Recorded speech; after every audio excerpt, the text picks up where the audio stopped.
Welcome to r/entitled people, where we share stories from your lives about people who think the rules don't apply to them, and they should get what they want. Thank you friends for subscribing to the channel, and for so many likes. And today we have 3 great stories, so subscribe, hit the like button, and let's begin. The first story. First my truck breaks down, and later on TV they show me being tackled by the SWAT team. The second story. The customer throws a tantrum because no one fits his entire order into his small car. It's physically impossible. Requires a manager who bans him. The third story. A dude orders a Native American to go to Mexico because he doesn't speak English. The first story is how a hotel front desk girl saved me from a SWAT team who tackled and cuffed me, thinking I was a terrorist bomber. This happened in August 1997 at a 5-star hotel in New Jersey, right across the Hudson River from New York City. At this hotel, my band had a sweet gig for a very big, very lavish wedding reception, and everything went great. We did a lot of shows, but this night was one of the best shows we ever did, when everything went better than perfect. There was magic in the air that night. When it was all over, late that night we broke down our gear and loaded everything in my old van, congratulated each other on the great show we did, and the band got in their cars and left. All of us lived over 100+ miles away. But when I tried to start my van, it was just dead. Would not start, and I knew it had a problem recently, but I thought it would last a little longer. This sucks so bad, but not as bad as it would have sucked if I didn't make it to this wedding gig. I was over 100 miles from home. I couldn't call anyone in the band because my van was the only vehicle that could fit all the gear, and my brand new 1997 cell phone had not many phone numbers in it yet. So there was nothing left to do but check in that night and deal with it in the morning. Someone from the wedding saw my situation, felt my pain, and got me a free room. One of the many they had booked for the wedding and was vacant. So that was very cool. The night front desk guy recommended a great mechanic for me, and I didn't know anyone in this town, so I was grateful for that. My plan now was to get it towed in the morning. I had to unload all my speakers, lights, amps, guitars, everything into my room, since it's getting towed to who knows where in the morning. All I have to wear is my tuxedo, no other clothes.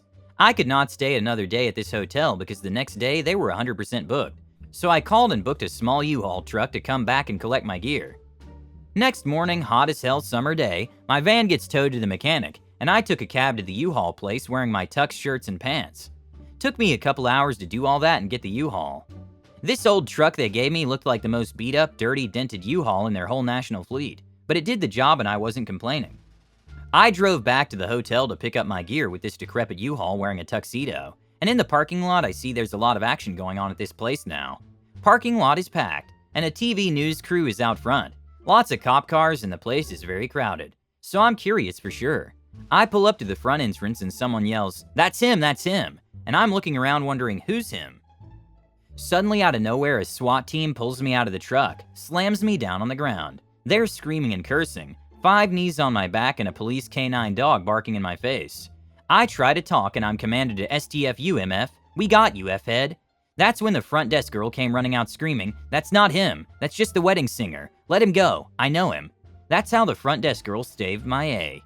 I still have no idea WTF is going on at this point, and they didn't get off me that fast. I'm still pinned. She explains my whole story with the wedding band, my gear in the room, my broken down van and the rented U-Haul, and eventually they let me up and give me a 2-second apology and angry orders to load up and get this effing truck out of here fast. Now my tux shirt and pants are all torn up and filthy and stinky after sweating last night during the show, and more sweating on this hot August day. I'm a wreck.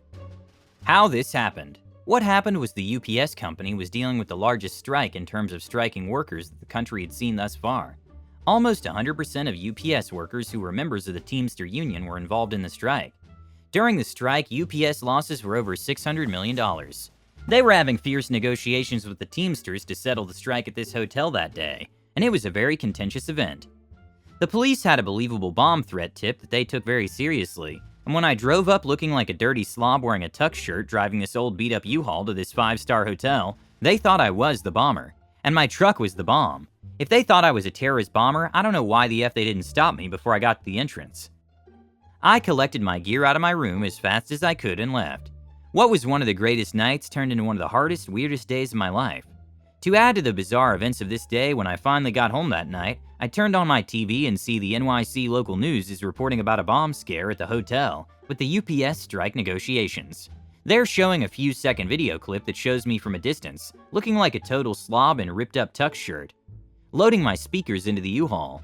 I was peeved off they didn't interview me. It would have been a great story and would have been a greatest plug for the band.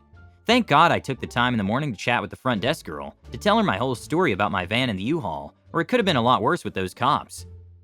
This has to be one of the greatest wedding singer stories I've ever read in my life.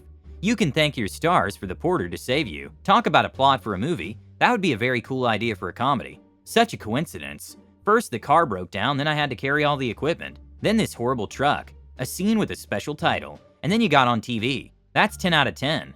I'm glad the porter had such a good memory and intervened in time. You should be immensely grateful to her. I hope you sent the SWAT team a bill for the cleaning. But seriously, you can sue for what they did to you, and how much it cost, especially for being shown on the news as a possible suspect. They did this to you without any evidence that you were the person they were after. The second story is, ED makes impossible request and gets banned from the store. I used to work at the Big Orange Hardware store as a loader way back in 2009.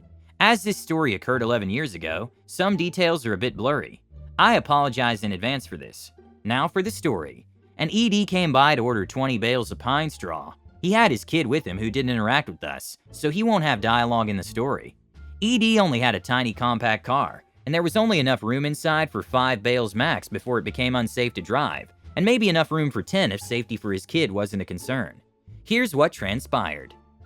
Me is me. ED is entitled dad. TL is team leader. M is manager. Me, your car is too small for these. ED, no it's not, you can fit them in there. Me, can we tie some to your roof? ED, no, fit them all in the trunk in my back seat, and don't get any loose straw in my car. Me, it's impossible to fit though. Even if I played Tetris with them, I could probably only get 8 max, but then you wouldn't be able to see through your rear view. ED, it's your job to figure it out. Me, I hope you don't mind me asking, but do you live far from here?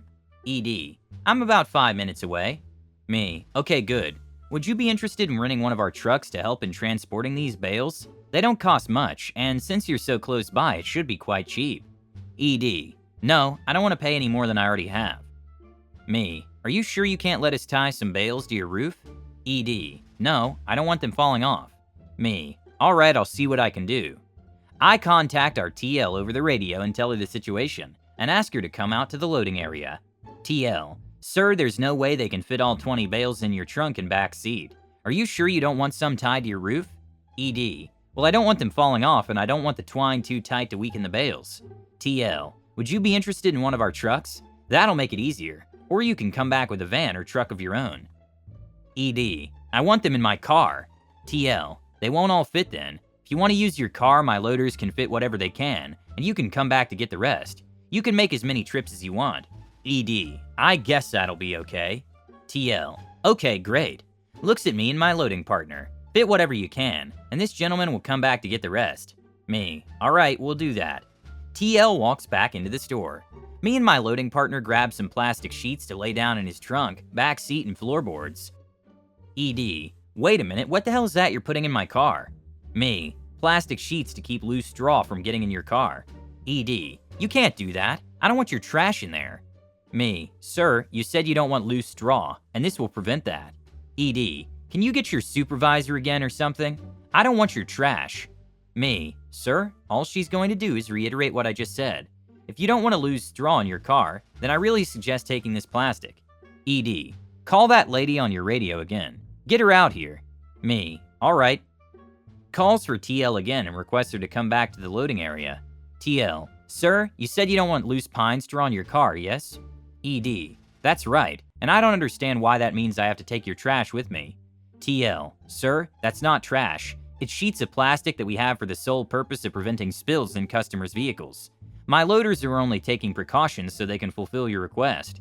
ED, first you morons can fit all my items in my car, and now you want me to take your trash with me? TL, sir, as I've just said, that's not trash, and it's impossible to fit 20 bales in your car, and that's why we agreed you could take them in multiple trips. Please don't yell at me because I'm just trying to help you. ED, do you have a supervisor or someone else I can talk to because all of you are being useless? TL, I can call the store manager for you if you'd like. ED, yes, I'd like to speak to your manager, and have you and, points at me and my loading partner, your 2 moron workers fired for not being able to fulfill a simple request. TL calls the manager and asks him to come to the loading area.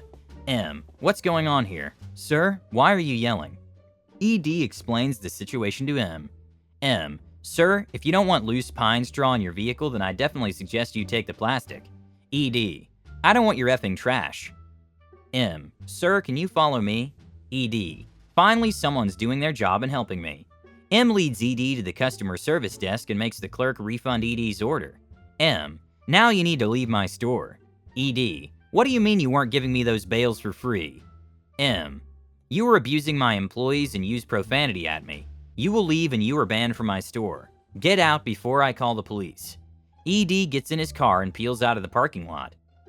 A dumb customer is like, all I ask is that you ignore basic physics to put this ridiculous amount of straw bales into my tiny machine and make absolutely no small random particles of this extremely loose and fibrous material get into my machine without using proper technique, guys. It's that easy. Why aren't you doing it for me? Oh God. So I can sum this up pretty quickly. You can't help effing stupid people. Entitled people who make impossible demands are the worst efforts to deal with.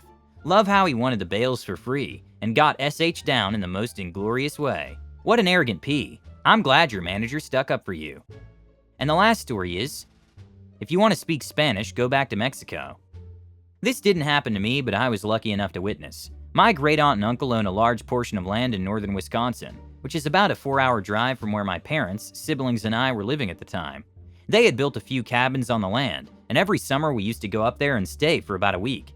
There was a gas station and casino located on the Oneida Reservation about halfway between our place and my aunt and uncle's place, and since it was a rather long drive, we would always make a point to stop there to refuel, use the restroom, and grab snacks. Occasionally, my parents would put a few bucks into the slot machines. On one such trip, we made our usual midway pit stop, grabbed our snacks, and waited in line to pay. I must emphasize that this was on the Oneida Reservation, and 2 people were behind the counter were Native American. When it was just one guy in front of us, one of the cashiers started ringing him up. While he was doing that, his coworker asked him something in a language other than English. The guy in front of us lost it at that and shouted, "This is America. We speak English. If you want to speak Spanish, go back to Mexico." The cashier just looked at him and said, "This is an Oneida Indian reservation. We're speaking Oneida. If you want to speak English, go back to England." The guy's face just turned red. He slammed his money on the counter and stomped out. Really? How ignorant can someone be? Some people are such rude idiots. When I hear people speak another language, I find it delightful. I wish I was fluent in a language other than English. And what's with that stupid suggestion you want to speak Spanish, go back to Mexico? Dude, Spanish comes from Spain. I sometimes get the unbearable urge to send people like that somewhere outside of America, to a country where no one understands English, so they can try to be so entitled. Subscribe, hit the like button, and have a nice day.